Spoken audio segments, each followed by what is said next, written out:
Hello there. If you are viewing this from the 1 minute short, that would be great. Probably not, though. This is going to be the long form video of that. We are doing the, Mountain Java for us. However, there we go. However, you can do this for other alcohols. It doesn't have to be, well, you can't see that one very good for the light, but it doesn't have to be the Mountain Java. It can be any other number of alcohols. Just the other night I did peppermint schnapps, so they turned out pretty good. But we're just going over not exact recipes, and I'll explain why here in a second. We're just going over general ingredients right now. So it's very simple. Here's the filling. It's just sweetened condensed milk and powdered sugar. That's your two main ingredients for this filling. And so that is going to obviously make a sweet filling. Now, obviously some flavors aren't going to pair well with that. So do think about that whenever you are selecting your adult beverage that you're planning on pairing. That's why we were looking at stuff like peppermint, because obviously peppermint patties, or Mountain Java because coffee, or the Mozart chocolate liqueur. You know, that's all stuff that can easily work with the sweetness of the sugar. Heck, even this New Hampshire apple vodka would work.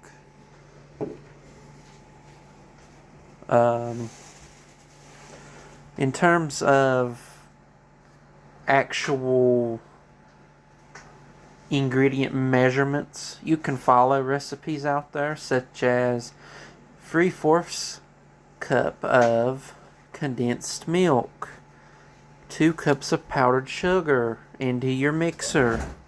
Then gradually mix in 2 cups of powdered sugar.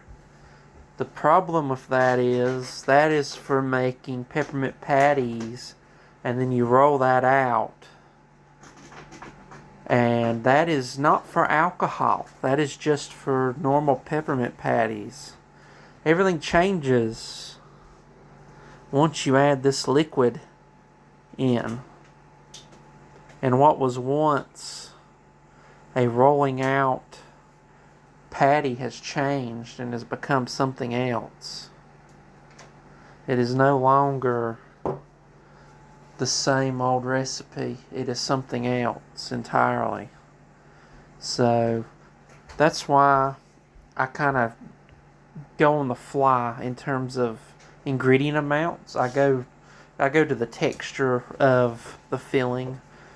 Do I want it to be a little runny, or do I want it to be a little more of a fondant consistency where it's not that runny? It starts to tear off of itself whenever it's mixing. And that will depend on your alcohol once again.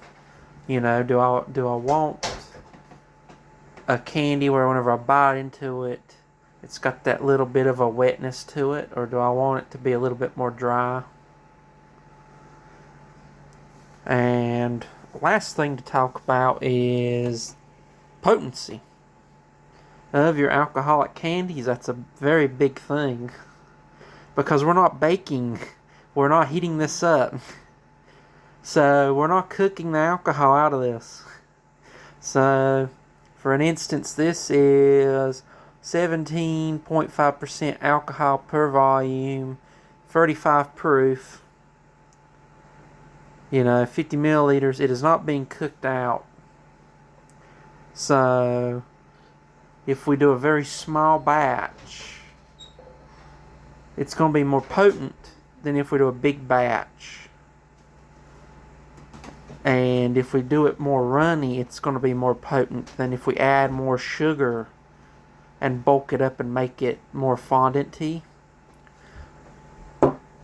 Whenever I was doing these last night, I bulked these up. They were more fondant-y, less runny.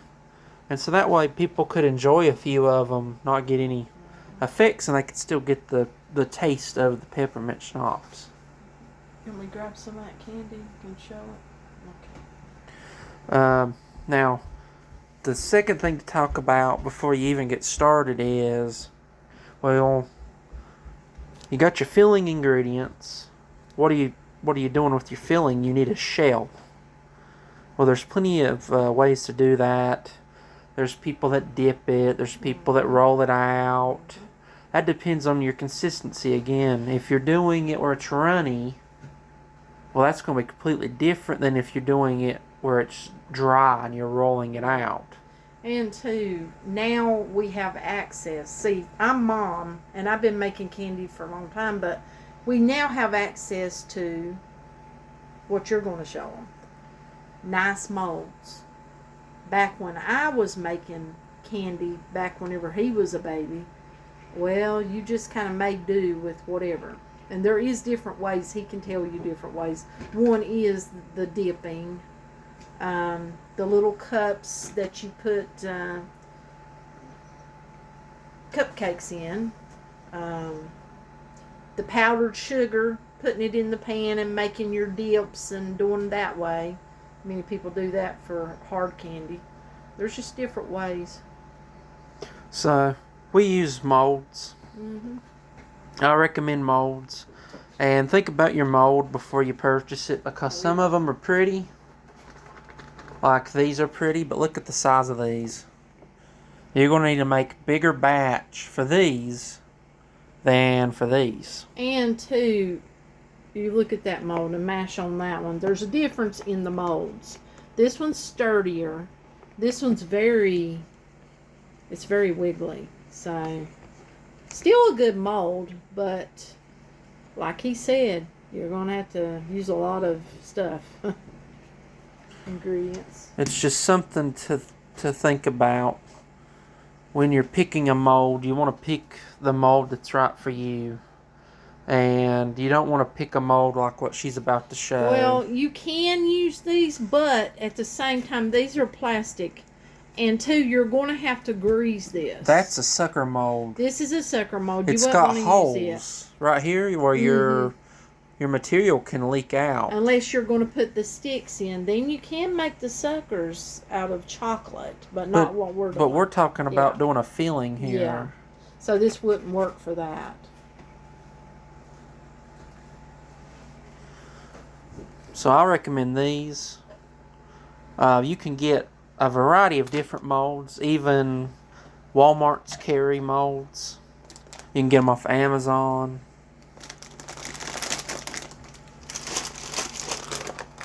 And the final thing is, of course, chocolates. There's a wide variety of chocolates nowadays. Your whites, your darks, and of course, your milk chocolates. That's the big three that everybody thinks about. Then you got your more unique chocolates like espresso, cinnamon. Oh yeah. And there are other chocolates. Yeah. But the big three that people think about are white, dark, and milk. Yeah. So that will once again depend on your alcohol. So for this alcohol, I think I'm going to do dark chocolate. And the reason why is, well, I'm hoping, because I haven't actually tasted these. They say special dark, so I'm hoping that they taste like dark chocolate. That will help with the sweetness and contrast the flavor with the coffee. So we'll be able to taste the coffee better versus using a milk chocolate, which will also have some sweetness with it and might boost the powdered sugar. Now, I have somebody that I make some for who can't eat normal chocolate. They have to have the white chocolate. And so I'll make some with the white chocolate for them. But that's something else to think about is, well, what chocolate do I want to use? And of course you got your coffee chocolates, your cinnamons. There's loads of different chocolates. But in terms of the Big Furry, that's the Big Furry that I just named out. So I'm going to get these cleared out and we're going to start making some filling. Alright, she's going to hold the camera while I squeeze what remains out of this. You got to really give it a good go to really get it all out of there.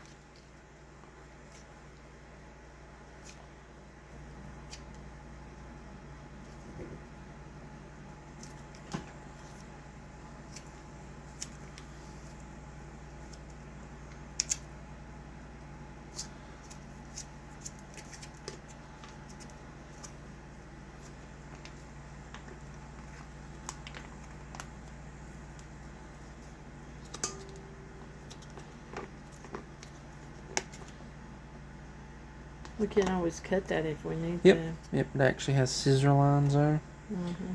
But I'm trying to get the majority out beforehand, before we resort to the scissors.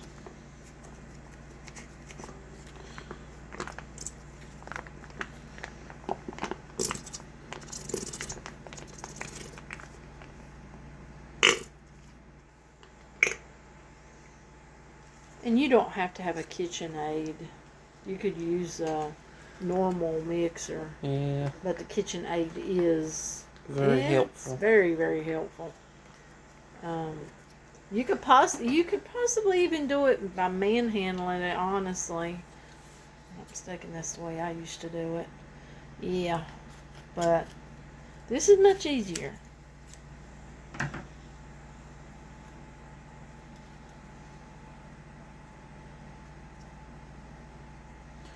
Don't be afraid to get a little bit of it on your hands.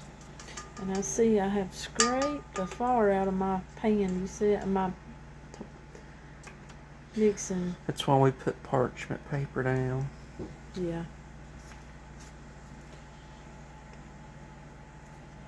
And see all that we would have missed if we'd just tossed it the way it was.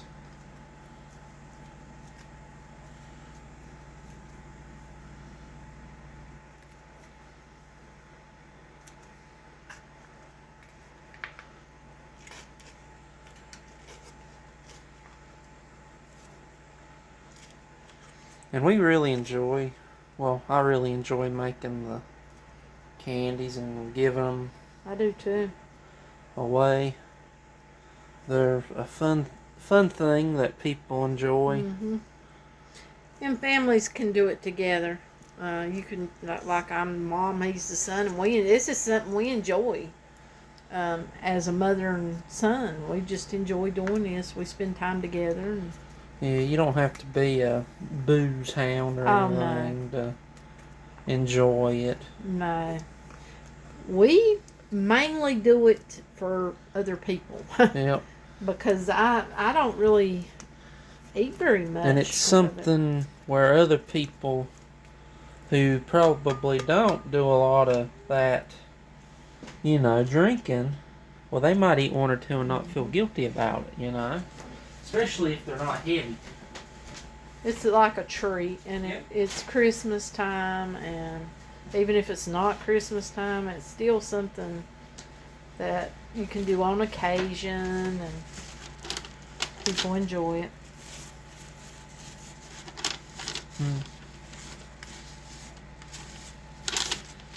So now that we've gotten most of that in there,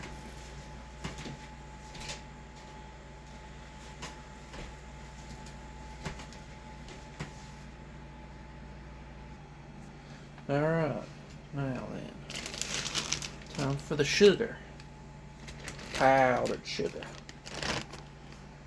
As you can see. And this is what is this? Half cup. We're going to try to do a smaller batch. We'll see. Really, and I'm being honest with you, that the alcohol dictates. Yeah. It really does. So we'll put about a cup in there.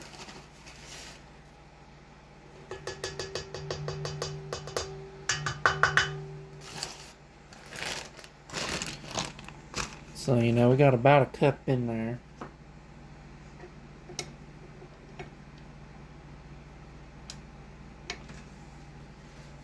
And now we'll cut it on low.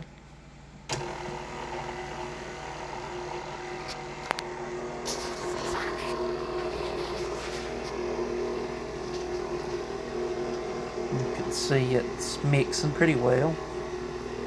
And it's already starting to absorb in all that sugar and become more fondant like the sweetened condensed milk.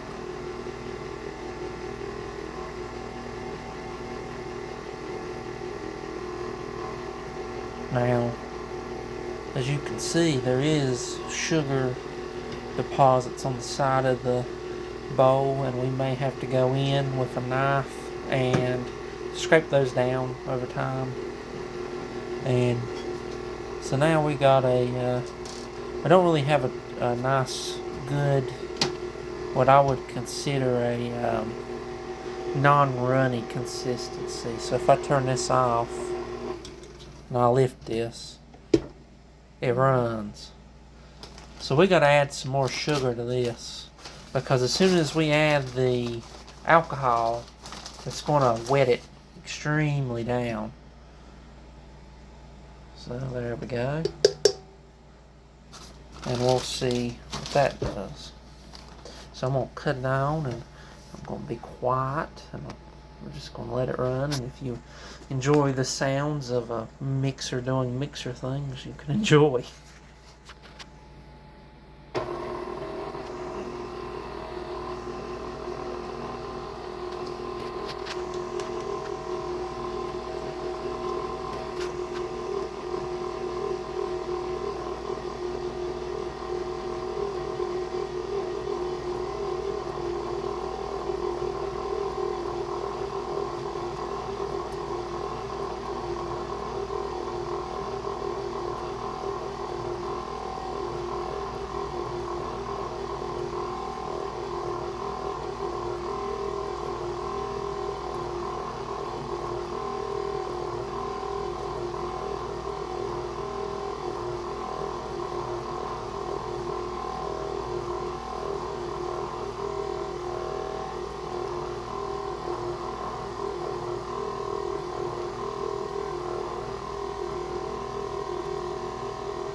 So now it kind of looks like peanut butter, or close to it.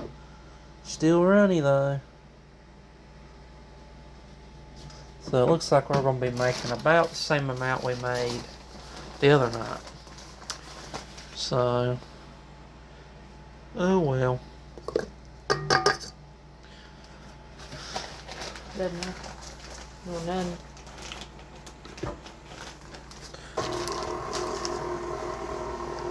We'll see what that does.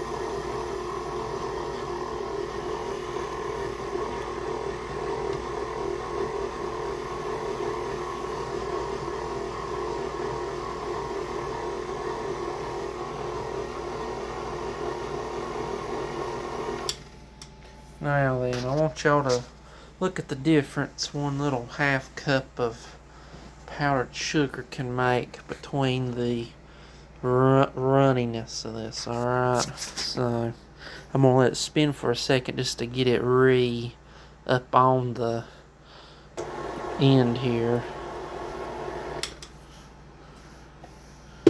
And now look at it. It's not running.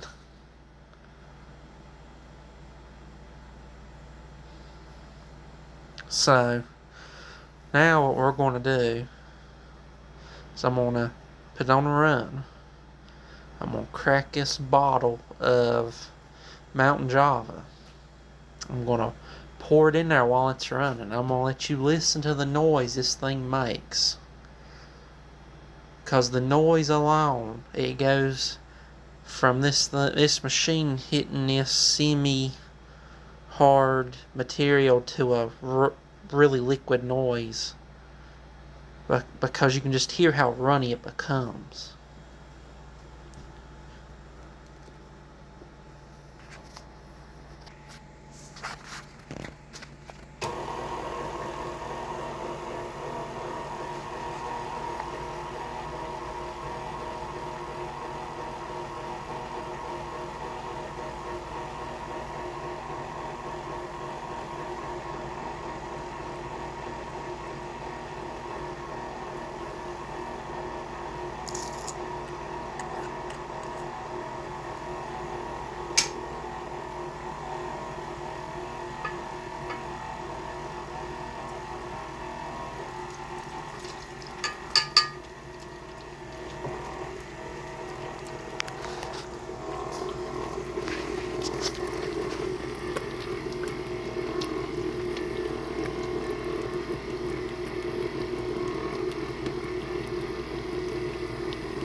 So as you can see, it went from a semi-stiffness to a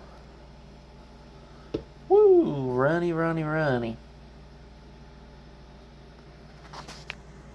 And that's what's going to happen whenever you dump your alcohol in there. So I just wanted to use up what was left of that condensed milk because I'm not making any more the peppermint style. So I needed to get rid of it before it went bad. So now we got to reharden this, and I'm gonna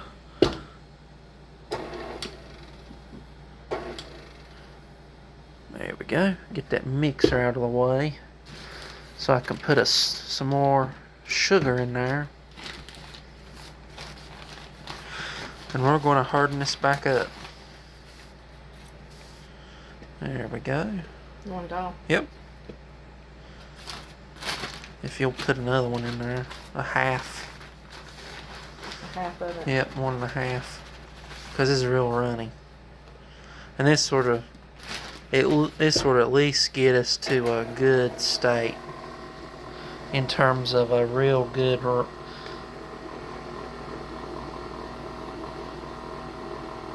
it should get us close to a real thickness, if not a thickness.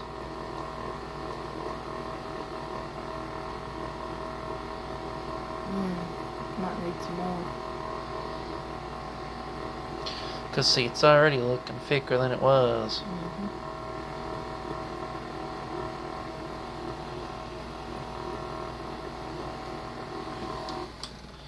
Let's see, whenever I pull it up, see, won't need that much more, and it'll be at a good runny consistency. Think. Oh well, this is a half a cup.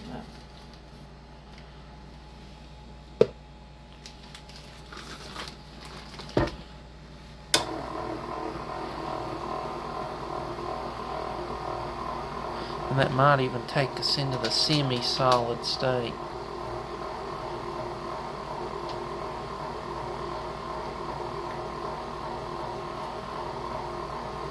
Yeah, you should have a lot of powdered sugar on hand just in case.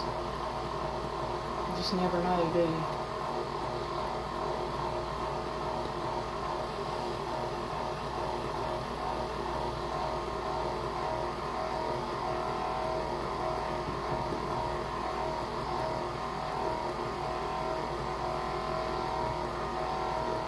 And so now it's kind of got that thick, creamy look to it.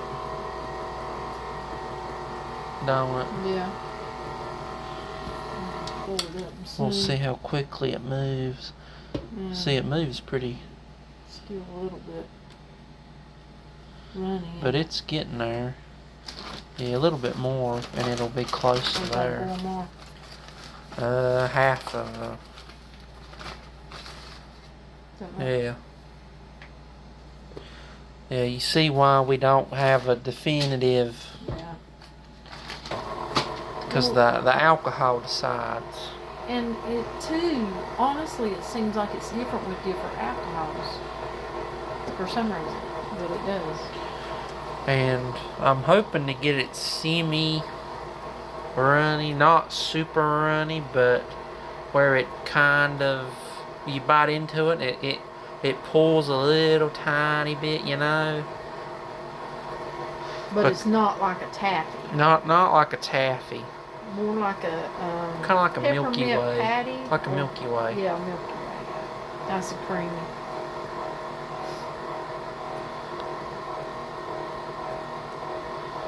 Now this will probably be very sweet, so the dark chocolate will be a nice counter. Yeah.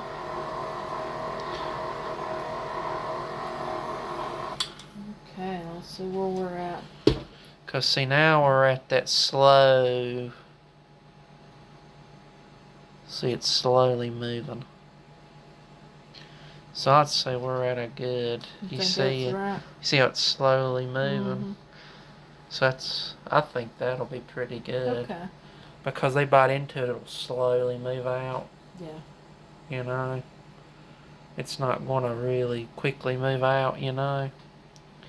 A lot of the, some of the alcoholic candies you get overseas, it's liquid, and if you don't eat the whole thing, it'll just squirt out. Yeah. Yeah. And it's a mess, but that's a nice and very slow moving feeling there. It really is kind of like an art form in a way. So I really need to take a taste test of it and see how sweet it is versus what the coffee tasting is. So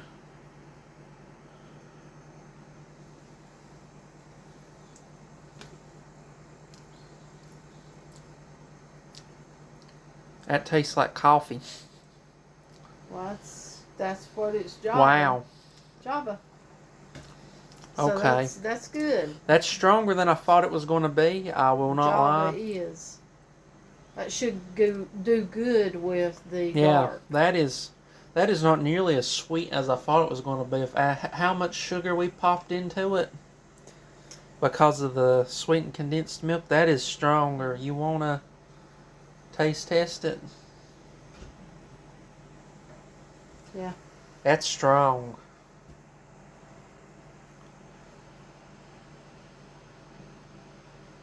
How much did you get? Not that much.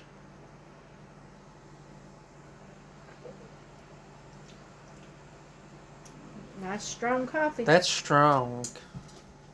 Oh, it's got a good taste though. Oh my. And see, I was on for That has got you could weaken that by using milk chocolate to up the sweetness. Yeah, but here's go ahead. I'm wanting to not weaken it. I'm wanting to make it stand out. Well, here's the thing. This is going to make quite a bit of candy. Yeah, More it than is. you think. Looking at that, you think that's not. It's going to. And when it does, you got lots of candy there. What's the chances of someone eating all of that candy at once? You know, they're probably going to take one or two. Yeah. And that's not going to hit you because this is small. It's not going to hit you like a house. As if you yeah, or a drunk that truck. whole No. container's So worth. it's not going to be harsh on you. Not nearly. No. No, not like if you just turn up that little jar and guzzle it. So, yeah. But yeah, we're gonna hit the pause on this, and we're gonna get ready for the second phase of this, which is of course the shelling. Alright, we are on to the second stage, the shelling stage, or the chocolate stage. As you can see, I have a chocolate melter.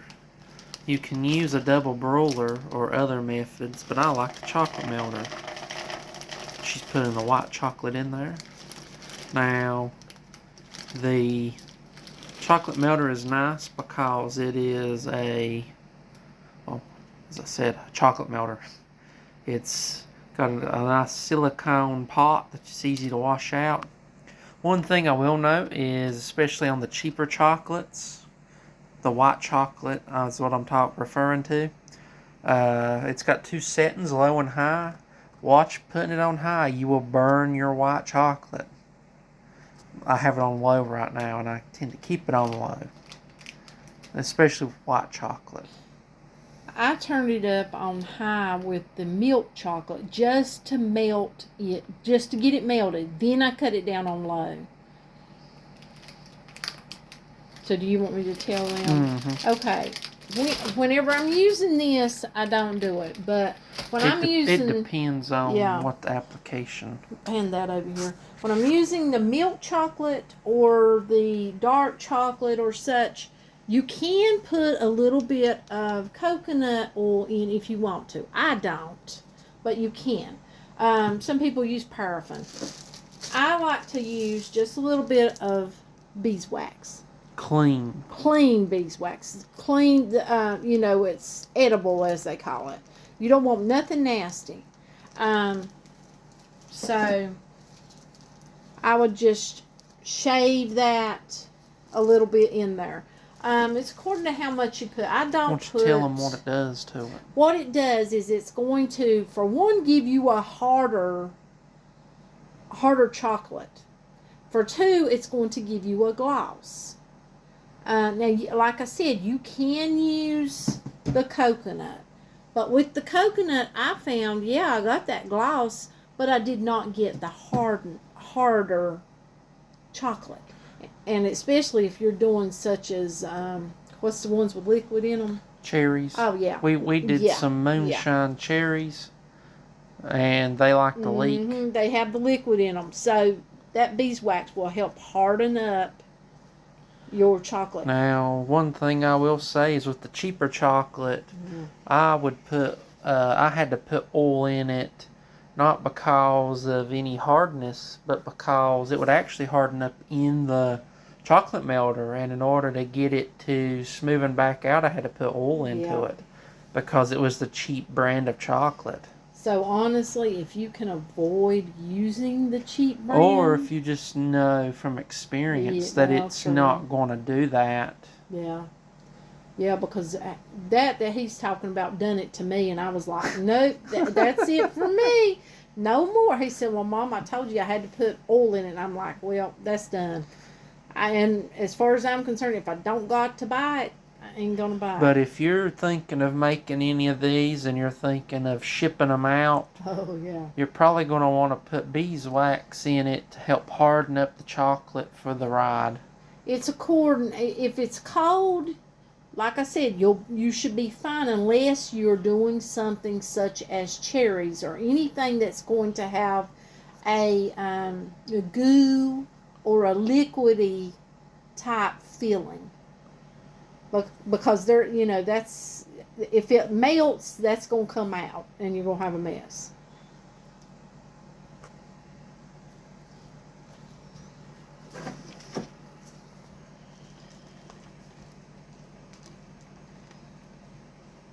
And I just stir it.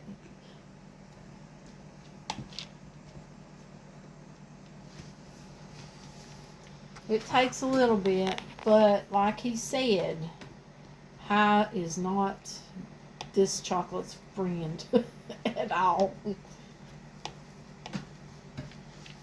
Yep, and like I said earlier, I always do the white chocolate for one of my coworkers and friends because she can't have the normal chocolate. So we always do it first, and we always have to make sure that the everything that's going to be interacting has been properly cleaned beforehand, because allergies are no joke. No. You know, you gotta check the back of the ingredients on everything. You know, you gotta make sure that everything's been properly cleaned. Your molds, where they have the little lines in them, they will hold dark or white chocolate in them. So I like to use a really hot water, and like he told me, pop that out, and once you do that, that will help release anything that's being, held behind any chocolate. Okay, it looks like we are where I want to be. So now you just want me to show them. Yeah, so now she's going to show you filling the shell. So we're creating a shell here. And we're doing are we doing all of them? Yeah, we got so much filling there. We're doing both blocks and circles. So the way I like to do it, if I'm doing the circle, I like to do it. Now this, I'm telling you, this white does not move like the normal chocolate. And you'll find that out. Sometimes you have to double. You'll have to go back and put another thin layer. Once you pop it out, if it's got a leak, you put just a thin layer, like I'm doing right here, and you'll stick it back down in there. And then put it back in the freezer. Yeah, and sometimes you have to look all around your circle to make sure you get the sides. Yeah, because my eyes are not so wonderful anymore. He can see it sometimes places that I might miss. And so once these are done, they'll go in the freezer. And not for long. The reason why everything goes in the freezer, and it got cut off on the short because of the time, but the reason why I like to put everything in the freezer is because, well, first off, this is, hot chocolate. It's in a molten state, and putting it in the freezer is going to solidify it up so that when we add our filling, it's not going to heat this filling up, because the filling is mostly just sugar, powdered sugar, and so you don't want if we're putting molten chocolate on both ends of the sugar, what's going to happen to the sugar? Yeah, and we do lots of different candies. We actually do jelly centers as well. And the second thing to think about is, is your sugar going to sink or float, or whatever filling you're placing? Because if it sinks and the chocolate's molten, then it's going to sink to the bottom of your mold, and if it floats, well, then it's going to float to the top of your mold, and that will dictate how you put it in the freezer. Because if it floats, then you'll do this, and you might place your filling in while this is hot, and then freeze them together. Most of the ones that I do, I prefer to put it in the freezer, because I've tried it both ways, and it just seems like sometimes it'll push through. If that chocolate's still not solidified, whatever you're putting in there oftentimes will push through, unless you're dealing with like a gummy base, such as a gummy bear base or something of that nature. And it's only happened a few times with the cherries that we've had a few not properly sealed between the shell and then the bottom. Well, we may do a video and show that. So that's the only candy variety where sticking it in the freezer has had negative effects on the bonding between the two layers of the chocolate. But that could be because of the cherry itself being in the way rather than the chocolate. I still do it in the freezer though. I still put it in there because of the effect. Seems, even though you have to, what he's talking about is bonding, and you do have to get that hot chocolate to bond to that that's already set up. So you'll have to make sure it touches. And if you've got large cherries, that too is going to make a big difference. Yeah, it's all stuff to think about, man. I mean, it sounds complicated, and it can sound overwhelming, but for the most part, as long as you've got, even if the mold's way oversized, well, it's still gonna hold the cherry. It might be too big. You might be using more material than you want, but it's still gonna work. And the molds, you can actually purchase cooking molds, such as the candy molds, actually at Walmart or online, Amazon. There's plenty of places online that have them. I've not hunted for cherry molds in specifically. I'm sure somebody probably makes them. We just use these molds, and they work just fine. And we do also do the peanut butter patties. We've got a mold up there for them, if I'm not mistaken, don't we? We've got several different molds. I don't know if we do or not. We got a bunch of different molds that I use. And I use them too when I do mine. I've even made some custom molds before, and that's something that I can do. You can get silicone and make custom molds if you know how. But you want to get the right kind if you're going to be using it for cooking. Yeah, you just gotta check what you're doing. But with these, we're not cooking it, so you don't have to worry about the but these temperature. These two though are cooking safe. But he has made me also molds because I make candles and I make soap. So yeah, there's different types of molds, and you can buy the different types of material to make them. Yep.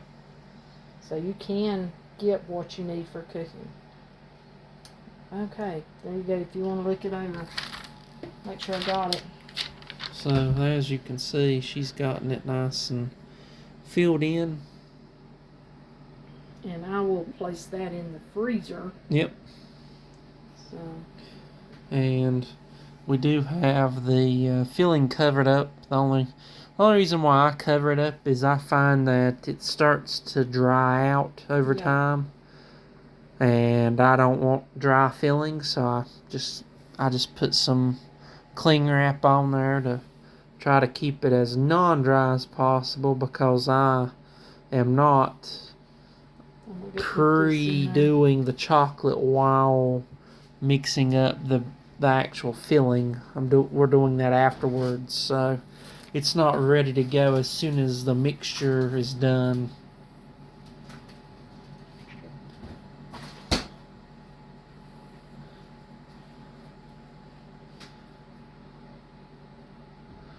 But yeah, we'll pause it here and we'll let that cool off, and then we'll bring you back whenever it's time to do some filling of a mold, and we'll show you what that looks like. Okay, I'm gonna show off something a little fancy. If you want to make some fancy looking chocolates.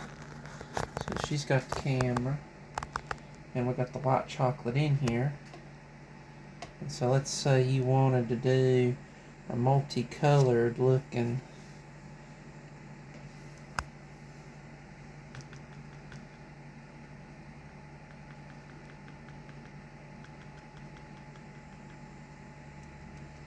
see how I'm just letting it go however it wants to go in there. And then you can take and you can run it into those grooves.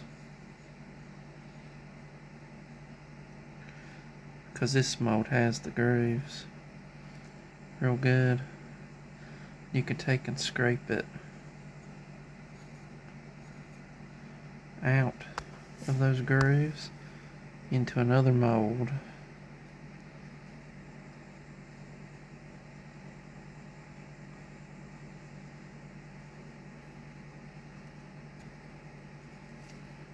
And so what'll happen is we can stick this into freezer, or we can leave it sitting out and fill it with another chocolate. And whenever you pop it out, you'll have the different colored ridges. So it looks like you went and spent the time hand doing the ridges. Yeah, like you can pipe chocolate and pipe the little stripes or the little designs on top of it with some white chocolate. But doing it this way, you're going to have it without having to spend all that time piping.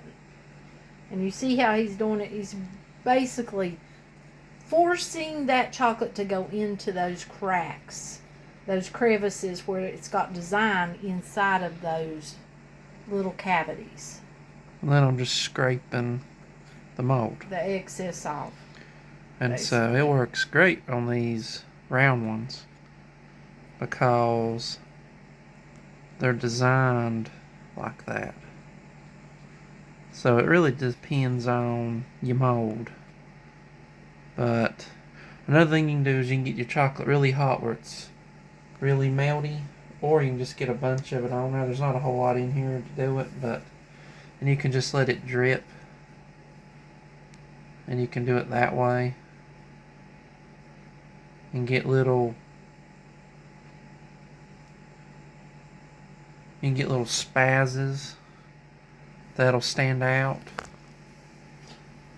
You can also find other utensils that might fit into those other cavities better, even such as your oh my goodness, the sticks, the stirring sticks, or wooden spoons that's got the flat end where you could press down inside that square one where the little flowers is in there. But yeah, you'll have people that they'll they won't have any idea that you used a mold, and they'll be like, oh my goodness, look at those chocolates.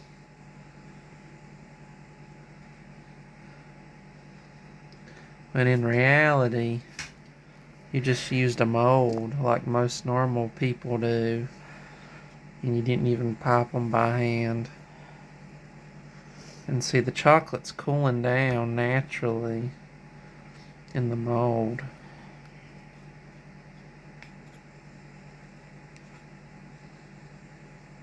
And whenever it cools down like that, you can just take and scrape it right back into the melter and let it warm right back up. So, scrape some more warm chocolate right back in there and start filling in those holes. And so the whole idea is you're going to have a really detailed thing of chocolates. Obviously, it's going to take a lot longer.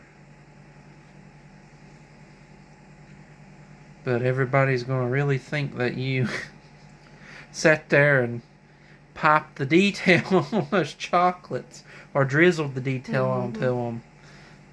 And you can actually use the dark chocolate like In he's reverse. doing right now and then pour the white chocolate in there. And as long as you freeze this mold, then this should work a lot easier. But you need to freeze it so it sets up really good, because then you'll be putting warm on top of it.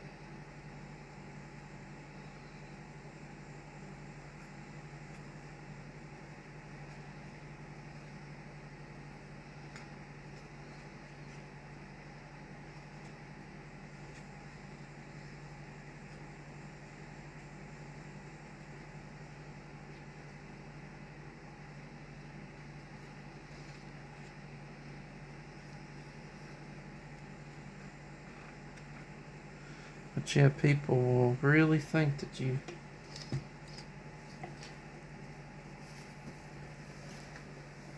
did all that line work.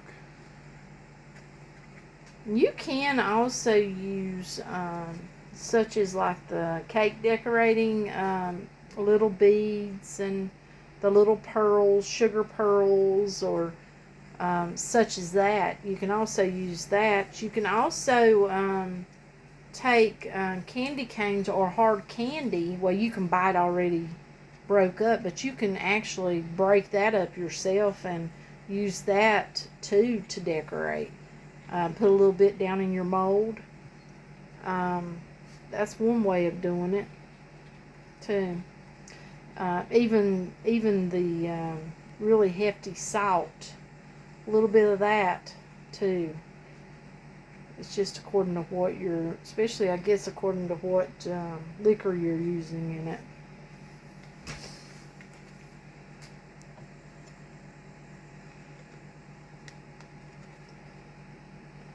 And too, we didn't use it, but you can use the candy flavoring right alongside of your alcohol, your liqueur, or in this case, moonshine. And that adds a little bit of extra flavor. But we tend to like to use just the alcohol itself, even if it is a little weak. The peppermint schnapps was a little weak, but I mean that's all right for me.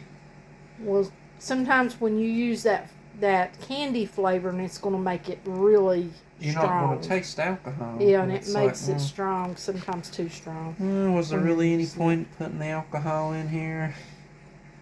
You know, if all I'm tasting is the candy flavoring, you know. It makes you ask those questions.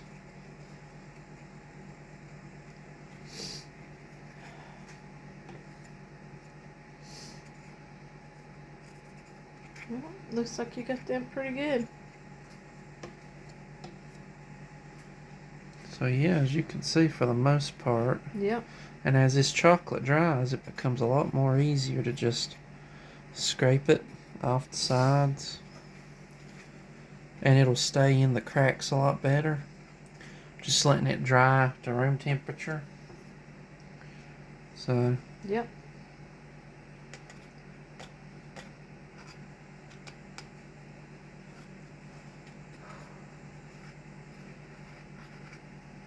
So yeah, these will hopefully be really detailed chocolates after we put this in the freezer, and then we'll run the dark chocolate obviously over these, and we'll show you what that looks like. But yeah, I mean that's pretty cool looking to me. Yep, you know, looks good. We'll see. It'll either work or it won't. But I think it'll probably work with them frozen. Alright, there's our shells, and now it's time to fill them.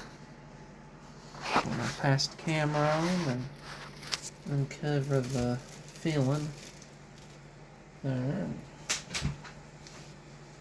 Get ready to... Ooh, you can smell that alcohol. Yeah, I smell it all the way over here. It smells like Java. Get ready to start filling. Okay. See how it comes out. And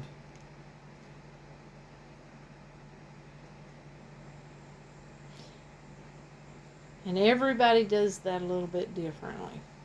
So you see how get off there. I did a little bit of a down scrape to try to put a little bit of a depression in it, so that when she puts some chocolate on it, it'll go down in there. Because I don't want the chocolate to flood the top of the mold, you know. yeah, and you want your chocolate though to be able to meet the other chocolate. That's something too to remember.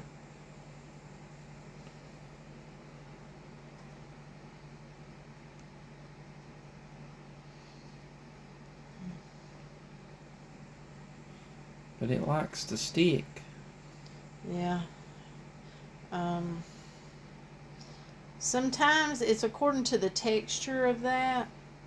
If the texture's right, sometimes you can take and you can scoop like some out, like your little blobs, so to speak, and you can stick that in the freezer and let that chill, and then you can just place it right down in there.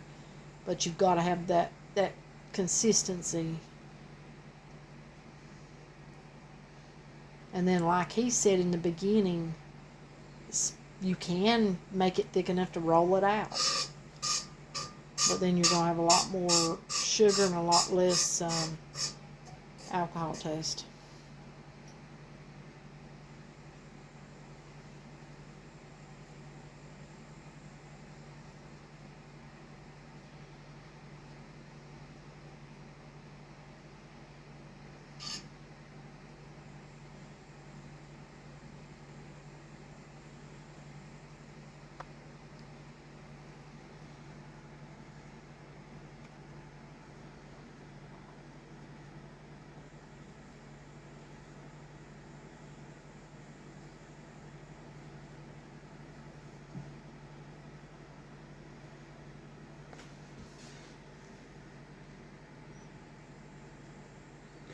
Yep, just trying to get it where there's a little bit of a depression.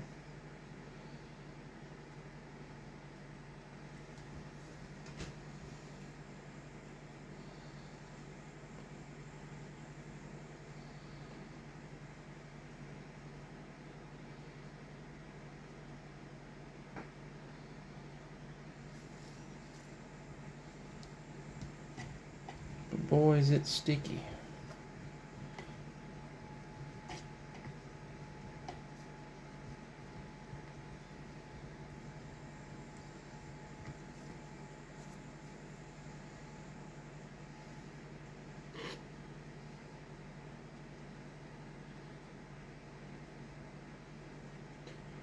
It's some sticky stuff.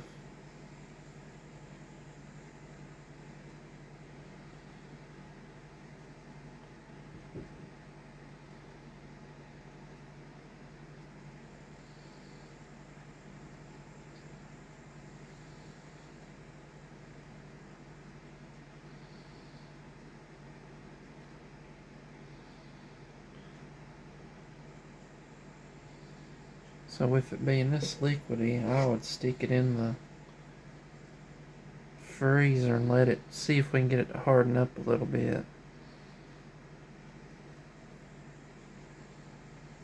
Before I put the chocolate on? Yep, before you put hot chocolate on top of it. Oh, yeah, you definitely want to put it in there. If not, it's going to melt that.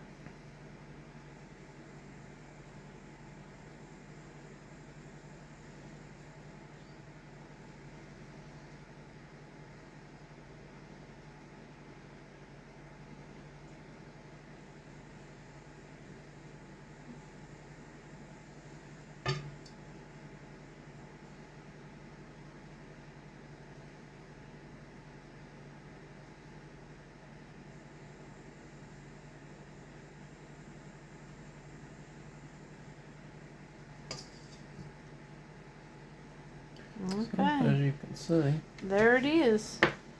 So, they're going to go in the freezer now. Alright, now it's time to bottom them. There she goes, applying that hot chocolate to it. Now remember, we did pull it out of the freezer. So, you know, you're applying that nice molten hot chocolate onto a nice cool, cold filling there. and you gotta pay attention because it's sun color. Oh. I'm trying to get along the edges to make sure that the chocolate meets.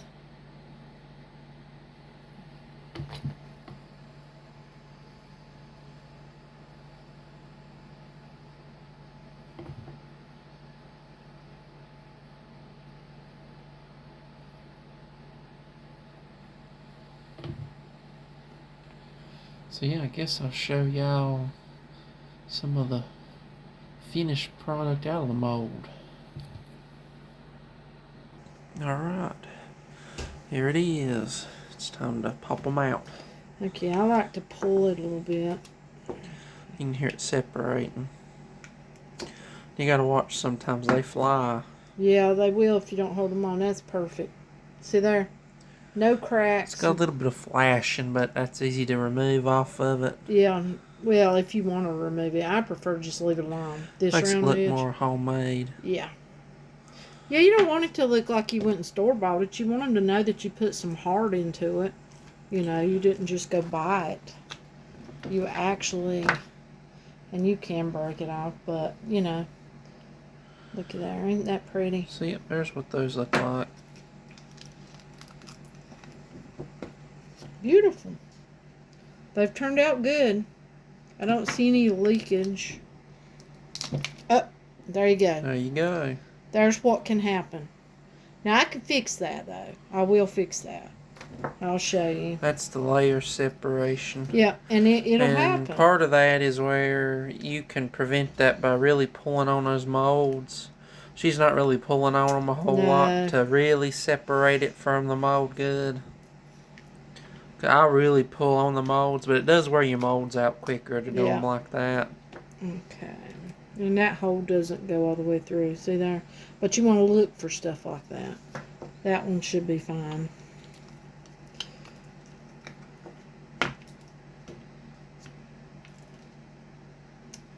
Okay, that one there. See there? That's a crack. I'll have to fix that one too. So there's two that have to be fixed. There's another one.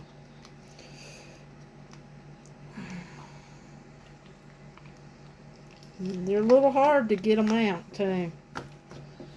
See around the edge? I'll have to fix that. And there's a hole that probably needs to be fixed.